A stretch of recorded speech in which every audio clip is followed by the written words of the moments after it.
Hello creative designer, so today I'll be showing you how to attach your wadding to your main fabric without necessarily pressing on it, as this is time wasting. So one of the things you'll be needing is your hemming gum. Go ahead and cut out the hemming gum to be of the same length with the part of the fabric you want to add the wadding to. Okay, make sure it doesn't exceed it, and then go ahead and place the gummy part of your wadding to that part you added the hemming gum, and then move ahead and press on it using your pressing iron. Okay, this is on low heat with steam. Good.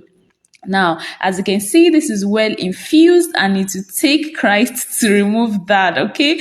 Now, repeat the same thing for this other part. This is the center front. Go ahead and cut out the hemming gum to be of equal length as well with the part of the main fabric you want to add your wording to, okay?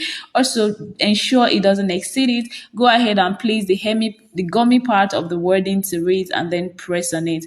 The next thing you're going to do is to trim out the excess hemming gum, as you do not want this to get attached to your pressing iron. Head straight to your sewing machine and then join this together, and when you're done, this is exactly what you will have. Can you see how beautiful and well cut out this look? This is a princess that bustier and is looking beautiful. This is the wrong side, and I hope you'll be trying this out. See you in my next video. Bye.